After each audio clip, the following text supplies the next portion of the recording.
نحمده ونصلي ونسلم على رسوله الكريم اما بعد فاعوذ بالله من الشيطان الرجيم بسم الله الرحمن الرحيم الصلاة والسلام عليك يا رسول الله الصلاة والسلام عليك يا حبيب الله وعلى آلك وصحابك يا نور الله صلی اللہ تعالی علیہ وآلہ وسلم۔ ام المؤمنین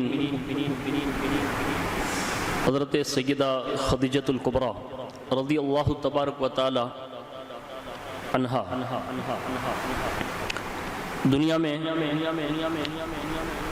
بہت ساری خواتین جو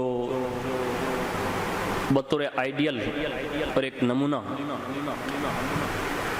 کائنات میں پیدا ہوئی، ان میں سے ایک عبقری شخصیت حضرت سیدہ خدیجۃ الکبریٰ رضی اللہ تبارک و تعالی عنہا کی ذات ہیں۔ جیسا کہ فرمایا گیا کہ دنیا میں افضل ترین عورتیں مریم بنت عمران اور خدیجہ بنت خویلد ہیں۔ ایک جگہ پر فرمایا گیا میں دوشنبہ کے دن مبعوث ہوا اور خدیجہ نے اس دن کے آخری حصے میں نماز پڑھی، اور حضرت علی رضی اللہ تعالی عنہ نے دوسرے دن منگل کو نماز پڑھی۔ اس کے بعد زید بن حارثہ اور ابو بکر رضی اللہ تعالی عنہ شریک نماز ہوئے۔ تاریخ ابن خمسین میں یہ بات نقل ہے۔ تمام امہات المؤمنین میں حضرت خدیجۃ الکبریٰ رضی اللہ تعالی عنہا اس شرف کے لحاظ سے بہت ممتاز ہیں کہ نبی کریم صلی اللہ علیہ وسلم کی پہلی اور محبوب ترین زوجہ مطہرہ تھیں۔ دنیا بھر کی خواتین میں سب سے پہلے انہوں نے اسلام قبول کیا۔ کئی کتب سیر میں تو لکھا ہے کہ دعوت توحید پر سب سے پہلے لبیک کہنے والی حضرت خدیجۃ الکبریٰ رضی اللہ تعالی عنہا تھیں۔ خاتون جنت حضرت فاطمہ الزہرا رضی اللہ تبارک و تعالی عنہا کی والدہ ماجدہ تھیں۔ آپ کا نام خدیجہ، کنیت ام ہند اور طاہرہ کے لقب سے مشہور تھیں۔ آپ کے والد کا نام خویلد بن اسد تھا، جن کا سلسلہ نسب رسول اللہ صلی اللہ علیہ وسلم سے جا ملتا ہے۔ والدہ فاطمہ بنت زائدہ تھیں۔ حضرت خدیجہ طاہرہ رضی اللہ تعالی عنہا قریش کے ایک نہایت باعزت اور مقتدر گھرانے سے تعلق رکھتی تھی، اور آپ کے والد ماجد کو مکہ میں بڑی عزت اور احترام کی نگاہ سے دیکھا جاتا تھا۔ حضرت خدیجہ رضی اللہ تعالی عنہا جب جوان ہوئی تو اپنی نیک عادات، پاکیزہ اخلاق، صفات حسنہ کی وجہ سے طاہرہ کے لقب سے مشہور ہوئیں۔ والد نے آپ کی ان خوبیوں کو پیش نظر رکھتے ہوئے اپنے بھائی کے بیٹے ورقہ بن نوفل کو شادی کے لیے منتخب کیا، کیونکہ ورقہ بن نوفل عقائد کے لحاظ سے عیسائی تھے اور تورات اور انجیل کے بہت بڑے عالم تھے، لیکن کسی وجہ سے یہ شادی نہ ہو سکی۔ اس کے بعد کچھ عرصے کے بعد ابو حالہ بن بناش تمیمی آپ کا ان سے نکاح ہوا، جن سے دو لڑکے حالہ اور ہند پیدا ہوئے۔ اسی نسبت سے آپ کی کنیت ام ہند مشہور ہے۔ آپ کے پہلے شوہر جلد ہی انتقال کر گئے تو دوسرا نکاح عتیق بن عابد مخزومی سے ہوا۔ اسی دوران آپ کے والد اور خاوند حرب الفجار میں شریک ہوئے اور دونوں جنگ میں کام آ گئے۔ باپ اور شوہر کے بعد حضرت خدیجہ رضی اللہ تبارک و تعالی عنہا کو سخت دشواری پیش آئی، کیونکہ خاندان کا ذریعہ معاش تجارت تھا۔ کام کو جاری رکھنا ابتدا میں ان کے لیے سخت مشکل تھا، تاہم انہوں نے خدا داد ذہانت اور قابلیت سے کام لے کر یہ سلسلہ بدستور جاری رکھا، اور دوسرے لوگوں کو منافع میں حصہ دے کر مال تجارت باہر بیچتی رہیں۔ اس زمانے میں ہی حضور نبی کریم صلی اللہ علیہ وسلم کی دیانت، شرافت، صداقت، شاعری کا بہت ہی چرچا تھا، اور مکہ میں آپ امین کے لقب سے مشہور تھے۔ کہا جاتا ہے نیکی اور صداقت میں روحانی طور پر بہت کم فاصلہ ہوتا ہے۔ کوئی وجہ نہ تھی کہ طاہرہ امین کے اوصاف جمیلہ سے بے خبر رہتی، چنانچہ ایک روز حضرت خدیجہ رضی اللہ تبارک و تعالی عنہا نے حضرت صلی اللہ علیہ وسلم سے درخواست کی کہ وہ ان کا مال تجارت لے کر شام تشریف لے جائیں، اور وہ دوسروں کی نسبت آپ کو زیادہ جو ہے حصہ دیں گی۔ نبی کریم صلی اللہ علیہ وسلم نے یہ پیشکش قبول فرمائی اور حضرت خدیجہ رضی اللہ تعالی عنہا کے غلام میسرہ کے ہمراہ مال لے کر بصرہ تشریف لے گئے۔ اس سال خدا نے حضرت خدیجہ رضی اللہ تبارک و تعالی عنہا کے کاروبار میں بہت برکت دی اور پہلے سے دگنا منافع ہوا۔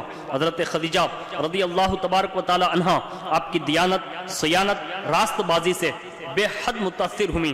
اس وقت تک انہیں عرب کے بڑے بڑے رؤسا اور سرداروں کی طرف سے نکاح کے پیغام مل چکے تھے، مگر حضرت خدیجہ رضی اللہ تبارک و تعالی عنہا نے کسی جگہ رضامندی کا اظہار نہ کیا، کیونکہ اللہ تعالیٰ نے ان کے لیے لافانی عظمت اور بلندی مقدر فرما دی تھی۔ جب نبی کریم صلی اللہ علیہ وسلم سفر شام سے واپس آئے اور آپ صلی اللہ علیہ وسلم کے حسن کردار نے حضرت خدیجہ رضی اللہ تبارک و تعالی عنہا کو ان کا گرویدہ بنا دیا تھا، فوراً نفیسہ بنت مینا کی وساطت سے حضور صلی اللہ علیہ وسلم کی خدمت میں خود نکاح کا پیغام بھیجا، جسے حضور صلی اللہ علیہ وسلم نے بخوشی منظور فرما لیا۔ چنانچہ بعثت نبوی سے 15 سال قبل حضرت خدیجۃ الکبریٰ رضی اللہ تبارک و تعالی عنہا کا نکاح حضور صلی اللہ علیہ وسلم سے ہو گیا۔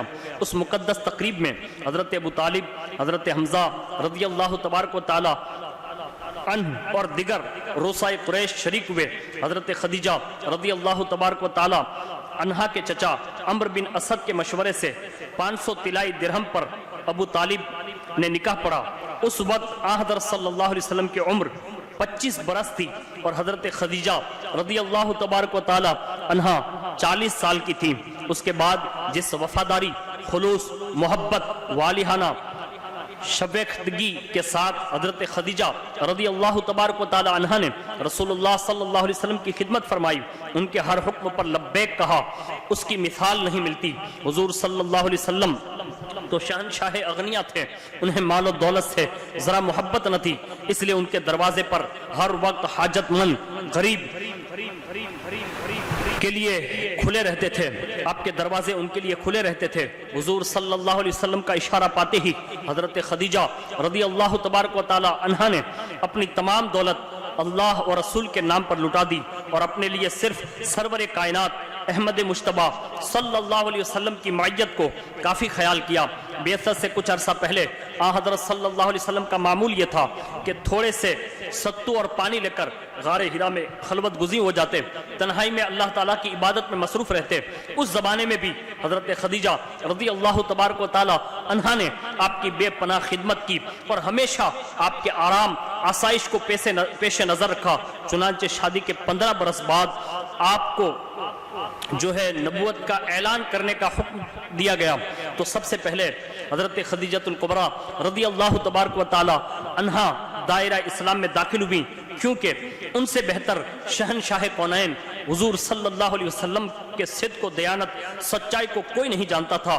حقیقت تو یہ ہے کہ حضرت خدیجہ رضی اللہ تبارک و تعالی عنہا نے قیامت تک کے لیے دنیا بھر کی مسلمان عورتوں کا دامن فخر و مباحات کی دولت سے بھر دیا۔ اس وقت تک اللہ تعالیٰ کی طرف سے 5 نمازیں فرض نہیں ہوئی تھی، اس لیے حضرت خدیجہ رضی اللہ تبارک و تعالی عنہا حضور صلی اللہ علیہ وسلم کے ساتھ نوافل پڑھا کرتی تھی۔ ایک عرصہ تک دونوں خفیہ طور پر نماز ادا کرتے رہے۔ حضرت علی المرتضیٰ حضرت خدیجۃ الکبریٰ رضی اللہ تبارک و تعالی عنہا کے ساتھ جو ایمان لے آئے تھے اور ابھی بہت کم سین تھے، ان کے ساتھ نماز میں شریک ہوا کرتے تھے۔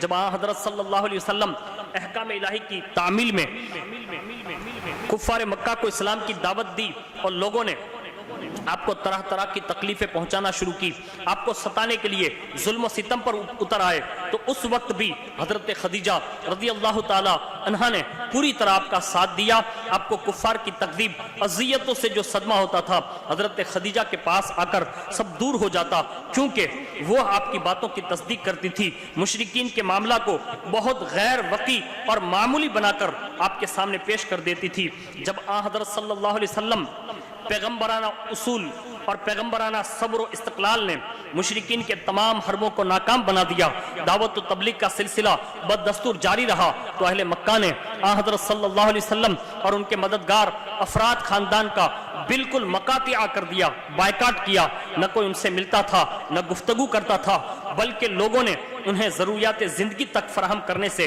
انکار کر دیا۔ وہ سب لوگ ان سے بالکل علیحدہ ہو گئے۔ چنانچہ حضرت ابو طالب خاندان بنو ہاشم سمیت مکہ سے قریب ایک گھاٹی شعب ابی طالب میں آ کر مقیم ہوئے، اور حضرت خدیجہ الکبریٰ رضی اللہ تعالی عنہا بھی ساتھ تھی۔ بنو ہاشم کے لیے یہ سخت مصیبت تکلیف کا زمانہ تھا، پھر یہ ناقابل برداشت مصیبت چند ایام یا چند مہینوں تک کے لیے نہیں تھی، بلکہ مکمل 3 سال تک پورے خانوادہ نبی صلی اللہ علیہ وسلم نے درختوں کے پتے کھا کھا کر بسر اوقات کی، تاہم کبھی کبھار حضرت خدیجہ رضی اللہ تبارک و تعالی عنہا کے اثر و رسوخ کے ذریعے کھانے پینے کی کچھ اشیاء پہنچ جاتی تھی۔ ایک روز حضرت خدیجہ رضی اللہ تبارک و تعالی عنہا کے بھتیجے حکیم بن حزام نے تھوڑے سے گیہوں اپنے غلام کے ذریعے بھیجے، وہ بھی دشمن اسلام ابو جہل نے چھیننے کی کوشش کی، مگر وہ کامیاب نہ ہو سکا۔ کم و بیش 25 برس تک پیغمبر آخر الزمان حضرت سیدنا محمد رسول اللہ صلی اللہ علیہ وسلم کی رفاقت میں رہنے کے بعد ہجرت سے 3 سال پہلے 11 رمضان 10 کو انتقال فرمایا۔ اس وقت حضرت خدیجہ الکبریٰ رضی اللہ تبارک و تعالی عنہا کی عمر 64.5 برس کی تھی۔ آپ کو جہن میں دفن کیا گیا۔ حضور صلی اللہ علیہ وسلم خود ان کی لحد میں اترے، اپنی ہمدردی اور مونس اور محبوب و غمگسار زوجہ مطہرہ کو اللہ کے سپرد کیا۔ حضرت خدیجہ رضی اللہ تبارک و تعالی عنہا کی مفارقت کو حضرت صلی اللہ علیہ وسلم نے بڑی شدت سے محسوس کیا۔ ان کی رحلت سے آپ کو دلی طور پر اتنا صدمہ ہوا کہ مسلمانوں میں یہ سال عام الحزن کے نام سے مشہور ہو گیا۔ مستند روایت کے مطابق حضرت صلی اللہ علیہ وسلم سے ان کے ہاں 2 لڑکے جو بچپن میں انتقال کر گئے اور 4 صاحبزادیاں ہوئی۔ حضرت زینب رضی اللہ تبارک و تعالی عنہا سب سے بڑی بیٹی تھی، حضرت رقیہ، حضرت ام کلثوم رضی اللہ تبارک و تعالی عنہما اور حضرت فاطمہ زہرا رضی اللہ تعالی عنہا ان سے چھوٹی تھی۔ نبی کریم صلی اللہ علیہ وسلم کو ان سے اس قدر محبت تھی کہ ان کی زندگی میں کوئی دوسری شادی نہیں کی، حالانکہ ان کی عمر نکاح کے وقت 40 برس تھی۔ وہ بھی عمر بھر حضرت صلی اللہ علیہ وسلم کی شیدائی غمگسار سچی مشیر کار بن کر زندہ رہیں۔ اتنی دولت مند ہونے کے باوجود حضرت صلی اللہ علیہ وسلم کی خدمت کیا کرتی۔ انہوں نے بعثت سے پہلے ہی بت پرستی ترک کر دی تھی، بلکہ زندگی کے عام معاملات میں بھی وہ آپ کے نقش قدم پر چلنے میں مسرت محسوس کرتی تھی۔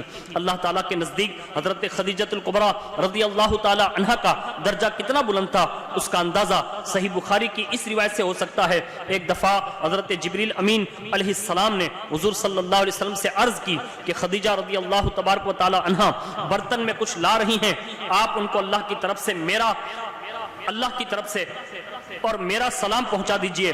اسی طرح ایک مرتبہ حضرت جبریل علیہ السلام خدمت نبی صلی اللہ علیہ وسلم میں حاضر تھے کہ حضرت خدیجہ الکبریٰ رضی اللہ تبارک و تعالی عنہا تشریف لائیں، تو انہوں نے کہا کہ حضرت خدیجہ رضی اللہ تبارک و تعالی عنہا کو جنت میں ایک ایسا گھر ملے گا، ایسا گھر ملنے کی خوشخبری سنا دیجئے جو موتی کا ہوگا، جس میں شور و غوغا اور محنت و مشقت نہ ہوگی۔ آپ کی وفات کے بعد بھی جبکہ حضرت صلی اللہ علیہ وسلم نے فرائض نبی کی تعمیل کے لیے متعدد شادیاں کر لی تھی، ایک لمحہ کے لیے اپنی جانثار بلند مرتبہ بیوی کو فراموش نہیں کیا، بلکہ ہمیشہ ان کی تعریف میں رطب اللسان رہتے اور اکثر ان کا ذکر سنتے ہی آپ دیدہ ہو جاتے۔ گھر میں کوئی جانور ذبح ہوتا تو آپ حضرت خدیجہ رضی اللہ تبارک و تعالی عنہا کی سہیلیوں کو ڈھونڈ ڈھونڈ کر ان کے حصے بھجواتے۔ جنگ بدر میں جب کفار مکہ نے جنگی قیدیوں کی رہائی کے لیے دربار رسالت مآب صلی اللہ علیہ وسلم میں فدیہ بھیجا تو آپ کی صاحبزادی حضرت زینب رضی اللہ تبارک و تعالی عنہا نے اپنے خاوند ابو العاص کی رہائی کے لیے اپنا وہی ہار بھیج دیا جسے حضرت خدیجہ رضی اللہ تبارک و تعالی عنہا پہنا کرتی تھی، اور شادی کے وقت وہی ہار جہیز میں حضرت زینب رضی اللہ تبارک و تعالی عنہا کو مل گیا تھا۔ تو حضرت صلی اللہ علیہ وسلم ہار کو دیکھتے ہی آپ دیدہ ہو گئے اور وہ ہار واپس کر دیا۔ حضرت عائشہ رضی اللہ تبارک و تعالی عنہا بیان کرتی ہیں کہ انہیں کہ انہیں دنیا میں سب سے زیادہ رشک ہمیشہ حضرت خدیجہ رضی اللہ تبارک و تعالی عنہا پر ہوتا تھا، کیونکہ حضور صلی اللہ علیہ وسلم اکثر ان کا ذکر فرماتے رہتے تھے۔ ایک مرتبہ حضرت خدیجہ رضی اللہ تبارک و تعالی عنہا کی ہمشیرہ حالہ ملاقات کے لیے حاضر ہوئی۔ انہوں نے باہر سے اجازت طلب کی تو آپ صلی اللہ علیہ وسلم نے آواز سنتے ہی فرمایا کہ حالہ ہوں گی۔ حالہ کی آواز نے حضرت خدیجہ رضی اللہ تبارک و تعالی عنہا کی یاد تازہ کر دی تھی۔ وہاں حضرت عائشہ رضی اللہ تعالی عنہا بھی موجود تھی۔ انہیں بہت رشک ہوا تو کہا آپ کیا ہر وقت ایک بڑھیا کو یاد کرتے رہتے ہیں جو فوت ہو چکی ہیں، اور اللہ نے آپ صلی اللہ علیہ وسلم کو ان سے اچھی بیویاں دی ہیں۔ حضرت صلی اللہ علیہ وسلم کو یہ بات ناگوار سی گزری اور فرمایا کہ ہرگز نہیں، جب لوگوں نے میری تکذیب کی تو انہوں نے تصدیق کی، اور جب لوگ کافر تھے وہ اسلام لائیں، اور جب دنیا میں میرا کوئی ساتھی نہ تھا انہوں نے میری مدد کی اور میری اولاد ان سے ہوئی۔ یہی وہ خصوصیات تھی جن کی بدولت حضرت خدیجہ طاہرہ رضی اللہ تبارک و تعالی عنہا کو دنیا کی تمام عورتوں سے افضل قرار دیا گیا ہے۔ اور حضور صلی اللہ علیہ وسلم نے حضرت خدیجہ رضی اللہ تبارک و تعالی عنہا اور حضرت فاطمہ زہرا رضی اللہ تبارک و تعالی عنہا کو تمام مسلمان عورتوں کے لیے مکمل نمونہ قرار دیا ہے۔ یعنی فرمان نبوی صلی اللہ علیہ وسلم کے مطابق جس مسلمان عورت کی زندگی ان کے اوصاف حمیدہ حسن سیرت سے جتنی قریب ہوگی اور وہ اسی نسبت سے اتنی ہی بلند، لائق، احترام اور امت مسلمہ کے لیے باعث فخر ہوگی۔ یہ وہ درخشندہ راستہ ہے جس کے ذات خاک ستاروں کے لیے باعث رشک ہے، اور اس پر اسی تقوی طہارت کے سائے میں چل کر ہر مسلمان عورت ماہ کامل بن سکتی ہے، اور انعامات اخروی کے علاوہ حیات ابدی کے خزانوں کو اپنے پاک آنچل میں سمیٹ سکتی ہے۔ ذرا سوچنے ایک ایسی عالی نسب، بلند مرتبت، ذی شان خاتون، دولت جس کے گھر کی کنیز ہو، جسے سکون مسرت کے تمام اسباب میسر ہو، جو وسیع کاروبار کی مختار کل ہو، جس کی رفاقت کا ہر بڑے سے بڑا شخص دل سے متمنی ہو، وہ فقر اور استغنا کی اس حد تک پہنچ جائے کہ اس کے قلب و ذہن میں اپنے رفیع الدرجات شوہر کی محبت و اطاعت کے سوا کچھ باقی نہ رہے۔ اس کی زندگی درویشانہ سادگی اور تقوی و طہارت کی ہو، ایک ایسی تصویر ہو جسے خود خالق کائنات نے اپنے دست قدرت سے رنگ بھرا ہو۔ وہ اللہ کی محبت میں سب کچھ لٹا دے، حق و صداقت کی تائید میں ایسے مقام پر کھڑی ہو کے کسی کا پرتو تصور بھی اس تک نہ پہنچ سکے، ایسے دور میں جس بڑی دنیا میں اللہ کی ذات کے سوا کوئی اس کے شوہر کا ساتھی نہ ہو، بلکہ دنیا خون کی پیاسی ہو رہی ہو، چاروں طرف سے دشمنی، عداوت، تحقیر، تکذیب کے علاوہ تکالیف و مصائب کے طوفانوں نے گھیر رکھا ہو، وہ اپنی قدسی صفت مسکراہٹوں کی چاندنی اس طرح بکھیر دے کہ غم و عالم کی تاریکی چشم زدن میں غائب ہو جائے۔ وہ 3 برس تک اپنے اعزاء، قارب اور رشتہ داروں کو چھوڑ کر دنیا کی آسائشوں، راحتوں سے منہ موڑ کر درختوں کے پتے کھانے پر اتفاق کرے، اور پھر بھی ثابت قدم رہے، بلکہ دوسروں کے عزم، استقلال کو سہارا دے۔ ایسی مقدس، عالی مرتبہ عظمتوں کو تخلیق کرنے والی عظیم الشان خاتون اگر کوئی ہے تو وہ حضرت سیدہ خدیجۃ الکبریٰ رضی اللہ تبارک و تعالی عنہا کی ذات والا صفات ہے۔ السلام علیکم ورحمۃ اللہ وبرکاتہ۔